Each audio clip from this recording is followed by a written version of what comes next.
जय हिंद साथियों। मैं आर के स्वामी आप सभी का स्वामी क्लासेस फाजिलका में स्वागत करता हूं।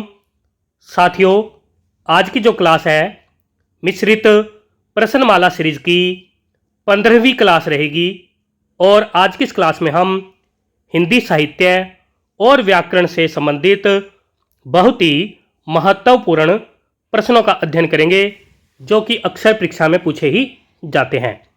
साथियों, आज की इस क्लास में आपको बहुत कुछ नया सीखने को मिलेगा, इसलिए वीडियो के अंत तक जुड़े रहें। वीडियो को लाइक और शेयर अवश्य करें।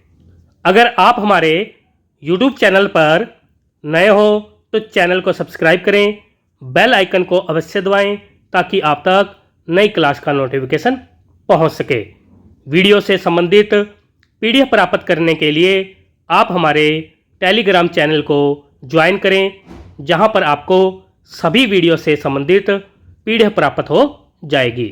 तो शुरू करते हैं आज की क्लास। देखते हैं पहला क्वेश्चन। क्वेश्चन नंबर 1, इनमें से कौन मनोवैज्ञानिक उपन्यासकार है? ए विकल्प में है अज्ञा जी, बी विकल्प में है जनेन्द्र कुमार जी, सी विकल्प में है ईला चंद्र जोशी जी और डी विकल्प में है उपर्युक्त सभी। क्या उत्तर सही होना चाहिए? सभी साथी उत्तर देंगे। क्वेश्चन नंबर 1 का उत्तर जो साथी डी विकल्प को चुन रहे हैं बिल्कुल सही है, यानी कि उपर्युक्त सभी लेखक मनोवैज्ञानिक उपन्यासकार माने जाते हैं। आगे देखते हैं नेक्स्ट क्वेश्चन। क्वेश्चन नंबर 2, ठेठ हिंदी का ठाठ रचना किसकी है? ए विकल्प में है निराला जी, बी विकल्प में है हरिओत जी, सी विकल्प में है अज्ञा जी और डी विकल्प में है दिनकर जी। क्या उत्तर सही होना चाहिए? सभी साथी उत्तर देंगे।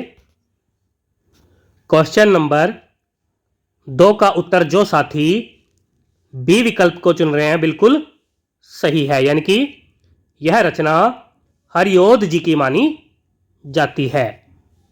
आगे देखते हैं नेक्स्ट क्वेश्चन।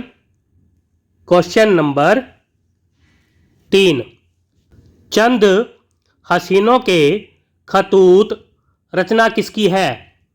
ए विकल्प में है राम वृक्ष बेनीपुरी जी, बी विकल्प में है भवानी प्रसाद मिश्र जी, सी विकल्प में है भीषम साहनी जी और डी विकल्प में है पांडे बेचन शर्मा उग्र जी। क्या उत्तर सही होना चाहिए? सभी साथी उत्तर देंगे। क्वेश्चन नंबर 3 का उत्तर जो साथी डी विकल्प को चुन रहे हैं बिल्कुल सही है, यानी कि यह रचना पांडे बेचन शर्मा उग्र जी की मानी जाती है। आगे देखते हैं next question. Question number 4, Munshi Premchand ji के किस उपन्यास में दहेज प्रथा की बुराई की गई है? ए विकल्प में है गोदान, बी विकल्प में है निर्मला, सी विकल्प में है गबन और डी विकल्प में है सेवा सदन। क्या उत्तर सही होना चाहिए? क्वेश्चन नंबर 4 का उत्तर जो साथी बी विकल्प को चुन रहे हैं बिल्कुल सही है, यानी कि निर्मला उपन्यास में दहेज प्रथा की बुराई की गई है। आगे देखते हैं next question. Question number 5, Hindi का पहला उपन्यास किसे माना जाता है? ए विकल्प में है सेवा सदन, बी विकल्प में है चंद्रकांता, सी विकल्प में है परीक्षा गुरु और डी विकल्प में है झूठा सच। क्या उत्तर सही होना चाहिए? क्वेश्चन नंबर 5 का उत्तर जो साथी सी विकल्प को चुन रहे हैं बिल्कुल सही है, यानी कि परीक्षा गुरु हिंदी का पहला उपन्यास माना जाता है। आगे देखते हैं नेक्स्ट क्वेश्चन। क्वेश्चन नंबर 6, सन्यासी और मुक्ति पथ रचनाएं किसकी है? ए विकल्प में हैं इला चंद्र जोशी जी, बी विकल्प में हैं श्याम सुंदर दास जी, सी विकल्प में हैं आचार्य रामचंद्र शुक्ल जी और डी विकल्प में हैं विष्णु प्रभाकर जी। क्या उत्तर सही होना चाहिए? क्वेश्चन नंबर 6 का उत्तर जो साथी ए विकल्प को चुन रहे हैं बिल्कुल सही है, यानी कि यह दोनों रचनाएं इला चंद्र जोशी जी की मानी जाती है। आगे देखते हैं next question. Question number 7, Sunita उपन्यास किसका है? ए विकल्प में है अज्ञे जी, बी विकल्प में है जैनेन्द्र कुमार जी, सी विकल्प में है नागार्जुन जी और डी विकल्प में है रांगे राघव जी। क्या उत्तर सही होना चाहिए? क्वेश्चन नंबर 7 का उत्तर जो साथी बी विकल्प को चुन रहे हैं बिल्कुल सही है, यानी कि यह उपन्यास जैनेन्द्र कुमार जी का माना जाता है। आगे देखते हैं नेक्स्ट क्वेश्चन। क्वेश्चन नंबर 8, झूठा सच उपन्यास किसका है? ए विकल्प में है निराला जी, बी विकल्प में है इला चंद्र जोशी जी, सी विकल्प में है यशपाल जी और डी विकल्प में है केशव दास जी। क्या उत्तर सही होना चाहिए? क्वेश्चन नंबर 8 का उत्तर जो साथी सी विकल्प को चुन रहे हैं बिल्कुल सही है, यानी कि यह उपन्यास यशपाल जी का माना जाता है। आगे देखते हैं next question. Question number 9, Vaishali की नगरवधू उपन्यास किसका है? ए विकल्प में है सुमित्रानंदन पंत जी, बी विकल्प में है चतुरसेन शास्त्री जी, सी विकल्प में है मैथिली शरण गुप्त जी और डी विकल्प में है नागा अर्जुन जी। क्या उत्तर सही होना चाहिए? क्वेश्चन नंबर 9 का उत्तर जो साथी बी विकल्प को चुन रहे हैं बिल्कुल सही है, यानी कि यह उपन्यास चतुरसेन शास्त्री जी का माना जाता है। आगे देखते हैं नेक्स्ट क्वेश्चन। क्वेश्चन नंबर 10, बाण भट्ट की आत्मकथा उपन्यास किसका है? ए विकल्प में है नरेश मेहता जी, बी विकल्प में है कुंवर नारायण जी, सी विकल्प में है मैथिली शरण गुप्त जी और डी विकल्प में है हजारी प्रसाद द्विवेदी जी। क्या उत्तर सही होना चाहिए? सभी साथी उत्तर देंगे। क्वेश्चन नंबर 10 का उत्तर जो साथी डी विकल्प को चुन रहे हैं बिल्कुल सही है, यानी कि यह उपन्यास हजारी प्रसाद द्विवेदी जी का माना जाता है। आगे देखते हैं नेक्स्ट क्वेश्चन। क्वेश्चन नंबर 11 है, पुनर्नवा उपन्यास किसका है? ए विकल्प में है लल्लू लाल जी, बी विकल्प में है यशपाल जी, सी विकल्प में है हजारी प्रसाद द्विवेदी जी और डी विकल्प में है श्रीधर पाठक जी। क्या उत्तर सही होना चाहिए? क्वेश्चन नंबर 11 का उत्तर जो साथी सी विकल्प को चुन रहे हैं बिल्कुल सही है, यानी कि यह उपन्यास हजारी प्रसाद द्विवेदी जी का माना जाता है। आगे देखते हैं नेक्स्ट क्वेश्चन। क्वेश्चन नंबर 12 है, गुनाहों का देवता उपन्यास किसका है? ए विकल्प में है विष्णु प्रभाकर जी, बी विकल्प में है सुमित्रानंदन पंत जी, सी विकल्प में है महादेवी वर्मा जी और डी विकल्प में है धर्मवीर भारती जी। क्या उत्तर सही होना चाहिए? क्वेश्चन नंबर 12 का उत्तर जो साथी डी विकल्प को चुन रहे हैं बिल्कुल सही है, यानी कि यह उपन्यास धर्मवीर भारती जी का माना जाता है। आगे देखते हैं नेक्स्ट क्वेश्चन। क्वेश्चन नंबर 13 है, सारा आकाश रचना किसकी है? ए विकल्प में है भारत भूषण अग्रवाल जी, बी विकल्प में है राजेंद्र यादव जी, सी विकल्प में है मैथिली शरण गुप्त जी और डी विकल्प में है विष्णु प्रभाकर जी। क्या उत्तर सही होना चाहिए? क्वेश्चन नंबर 13 का उत्तर जो साथी बी विकल्प को चुन रहे हैं बिल्कुल सही है, यानी कि यह रचना राजेंद्र यादव जी की मानी जाती है। आगे देखते हैं नेक्स्ट क्वेश्चन। क्वेश्चन नंबर 14 है, अंधेरे बंद कमरे उपन्यास किसका है? ए विकल्प में है मोहन राकेश जी, बी विकल्प में है देवकी नंदन खत्री जी, सी विकल्प में है भीषम साहनी जी और डी विकल्प में है मैथिली शरण गुप्त जी। क्या उत्तर सही होना चाहिए? क्वेश्चन नंबर 14 का उत्तर जो साथी ए विकल्प को चुन रहे हैं बिल्कुल सही है, यानी कि यह उपन्यास मोहन राकेश जी का माना जाता है। आगे देखते हैं नेक्स्ट क्वेश्चन। क्वेश्चन नंबर 15 है, मछली मरी हुई रचना किसकी है?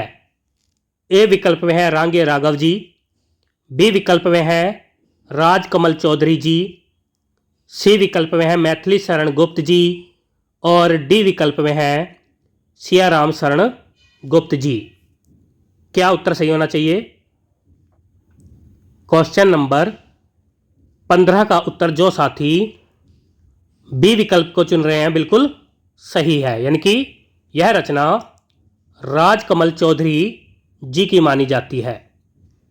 आगे देखते हैं नेक्स्ट क्वेश्चन। क्वेश्चन नंबर 16 है, आधा गांव उपन्यास किसका है? ए विकल्प में है देवकी नंदन खत्री जी, बी विकल्प में है गोपाल राम गहमरी जी, सी विकल्प में है मोहन राकेश जी और डी विकल्प में है राही मासूम रज्जा जी। क्या उत्तर सही होना चाहिए? क्वेश्चन नंबर 16 का उत्तर जो साथी डी विकल्प को चुन रहे हैं बिल्कुल सही है, यानी कि यह उपन्यास राही मासूम रज्जा जी का माना जाता है। आगे देखते हैं नेक्स्ट क्वेश्चन। क्वेश्चन नंबर 17 है, तमस उपन्यास किसका है? ए विकल्प में है अजय जी, बी विकल्प में है कमलेश्वर जी, सी विकल्प में है उपेंद्र नाथ अस्क जी और डी विकल्प में है भीषम साहनी जी। क्या उत्तर सही होना चाहिए? सभी साथी उत्तर देंगे। क्वेश्चन नंबर 17 का उत्तर जो साथी डी विकल्प को चुन रहे हैं बिल्कुल सही है, यानी कि यह उपन्यास भीषम साहनी जी का माना जाता है। आगे देखते हैं नेक्स्ट क्वेश्चन। क्वेश्चन नंबर 18 है, मानस का हंस उपन्यास किसके जीवन पर आधारित है? ए विकल्प में है कबीर दास जी, बी विकल्प में है सूरदास जी, सी विकल्प में है तुलसीदास जी और डी विकल्प में है मुंशी प्रेमचंद जी। क्या उत्तर सही होना चाहिए? क्वेश्चन नंबर 18 का उत्तर जो साथी सी विकल्प को चुन रहे हैं बिल्कुल सही है, यानी कि मानस का हंस उपन्यास तुलसीदास जी के जीवन पर आधारित है। आगे देखते हैं नेक्स्ट क्वेश्चन। Question number 19। लालटीन की छत उपन्यास किसका है? ए विकल्प में है मोहन राकेश जी, बी विकल्प में है निर्मल वर्मा जी, सी विकल्प में है कमलेश्वर जी और डी विकल्प में है यशपाल जी। क्या उत्तर सही होना चाहिए? क्वेश्चन नंबर 19 का उत्तर जो साथी बी विकल्प को चुन रहे हैं बिल्कुल सही है, यानी कि यह उपन्यास निर्मल वर्मा जी का माना जाता है।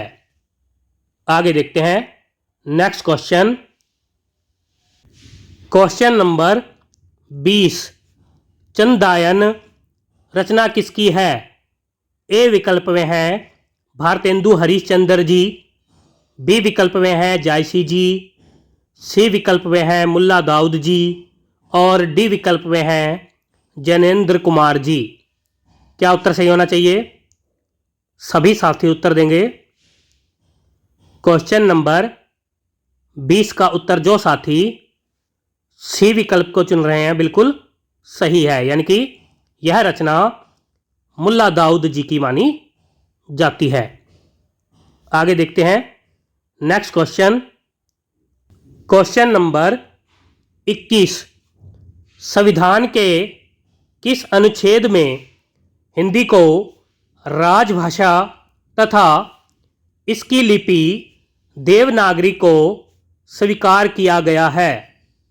ए विकल्प में है अनुच्छेद 343, बी विकल्प में है अनुच्छेद 344, सी विकल्प में है अनुच्छेद 345 और डी विकल्प में है अनुच्छेद 351। क्या उत्तर सही होना चाहिए? क्वेश्चन नंबर 21 का उत्तर जो साथी ए विकल्प को चुन रहे हैं बिल्कुल सही है, यानी कि अनुच्छेद 343 में हिंदी को राजभाषा और लिपि देवनागरी को स्वीकार किया गया है। आगे देखते हैं नेक्स्ट क्वेश्चन। Question number 22। निम्नलिखित में से कौन सी मूर्धन्य ध्वनि नहीं है? ए विकल्प में है ट, बी विकल्प में है ठ, सी विकल्प में है श और डी विकल्प में है च। क्या उत्तर सही होना चाहिए? क्वेश्चन नंबर 22 का उत्तर जो साथी डी विकल्प को चुन रहे हैं बिल्कुल सही है, यानी कि च ध्वनि जो है मूर्धन्य नहीं है। च ध्वनि तालव्य मानी जाती है। आगे देखते हैं नेक्स्ट क्वेश्चन। Question number 23। प्रत्येक शब्द में कौन सा उपसर्ग लगा है? ए विकल्प में है प्रति, बी विकल्प में है प्र, सी विकल्प में है प्रत और डी विकल्प में है इनमें से कोई नहीं। क्या उत्तर सही होना चाहिए? क्वेश्चन नंबर 23 का उत्तर जो साथी ए विकल्प को चुन रहे हैं बिल्कुल सही है, यानी कि प्रत्येक शब्द में प्रति उपसर्ग लगा है। आगे देखते हैं नेक्स्ट क्वेश्चन। Question number 24। वैज्ञानिक शब्द में कौन सा प्रत्यय लगा है? ए विकल्प में है निक, बी विकल्प में है क, सी विकल्प में है इक, डी विकल्प में है ईक। क्या उत्तर सही होना चाहिए? क्वेश्चन नंबर 24 का उत्तर जो साथी सी विकल्प को चुन रहे हैं बिल्कुल सही है, यानी कि वैज्ञानिक शब्द में इक प्रत्यय लगा है। आगे देखते हैं नेक्स्ट क्वेश्चन। Question number 25। सूर्य का पर्यायवाची कौन सा शब्द नहीं है? ए विकल्प में है विभाकर, बी विकल्प में है प्रभाकर, सी विकल्प में है अर्क और डी विकल्प में है आदित्य। क्या उत्तर सही होना चाहिए? सभी साथी उत्तर देंगे।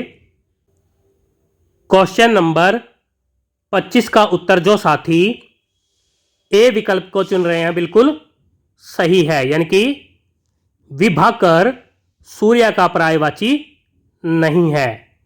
विभाकर चांद का पर्यायवाची माना जाता है और प्रभाकर, अर्क और आदित्य यह तीनों सूर्य के पर्यायवाची माने जाते हैं। आगे देखते हैं नेक्स्ट क्वेश्चन, क्वेश्चन नंबर 26।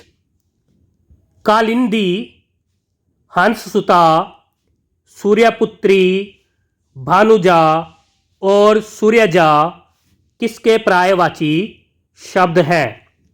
ए विकल्प में है गंगा, बी विकल्प में है यमुना, सी विकल्प में है नदी और डी विकल्प में है सरस्वती। क्या उत्तर सही होना चाहिए? क्वेश्चन नंबर 26 का उत्तर जो साथी बी विकल्प को चुन रहे हैं बिल्कुल सही है, यानी कि यह सभी शब्द यमुना के पर्यायवाची माने जाते हैं। आगे देखते हैं नेक्स्ट क्वेश्चन, क्वेश्चन नंबर 27। भूगोल शब्द का कौन सा विलोम शब्द है? ए विकल्प में है राजनीतिक, बी विकल्प में है इतिहास, सी विकल्प में है खगोल और डी विकल्प में है उपर्युक्त सभी। क्या उत्तर सही होना चाहिए? सभी साथी उत्तर देंगे। क्वेश्चन नंबर 27 का उत्तर जो साथी सी विकल्प को चुन रहे हैं बिल्कुल सही है, यानी कि भूगोल शब्द का विलोम खगोल होता है। आगे देखते हैं नेक्स्ट क्वेश्चन,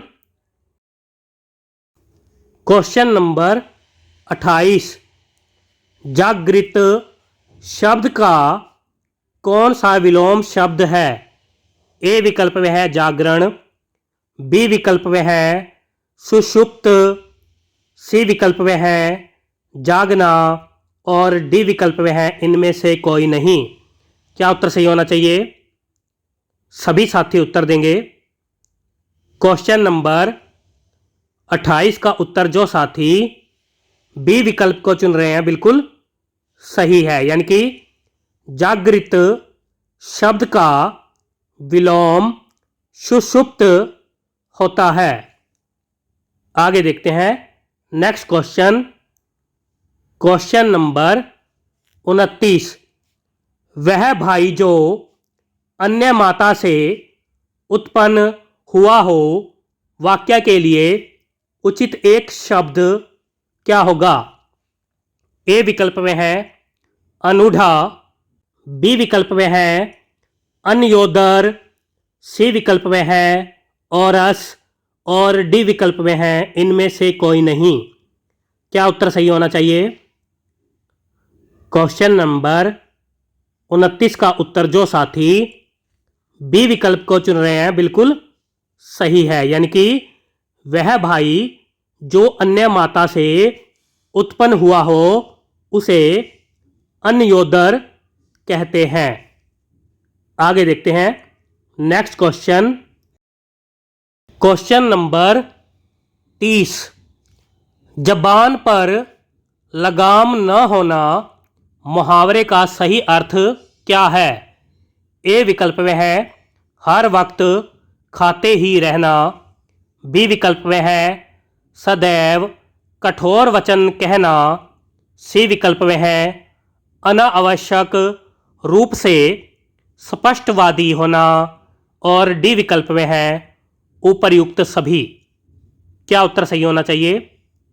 क्वेश्चन नंबर 30 का उत्तर जो साथी सी विकल्प को चुन रहे हैं बिल्कुल सही है, यानी कि जबान पर लगाम न होना मुहावरे का सही अर्थ है अनावश्यक रूप से स्पष्टवादी होना। सभी साथी याद कर लेंगे। प्यारे साथियों, ये थे आज के बेहतरीन 30 क्वेश्चन जो कि अक्सर परीक्षा में पूछे ही जाते हैं। आशा करता हूँ कि आज की इस क्लास में आपको बहुत कुछ नया सीखने को मिला होगा। इसी प्रकार से निरंतर अध्ययन करने के लिए चैनल को सब्सक्राइब करें, बेल आइकन को अवश्य दबाएं ताकि आप तक नई क्लास का नोटिफिकेशन पहुंच सके। अगर आपने हमारी अभी तक पहली वाली क्लासें नहीं देखी है तो आप प्ले लिस्ट में जाकर उन क्लासों को अवश्य देखें और हिंदी की बेहतर तैयारी करें। तो मिलते हैं कल शाम 5 बजे अगली क्लास में। तब तक के लिए जय हिंद।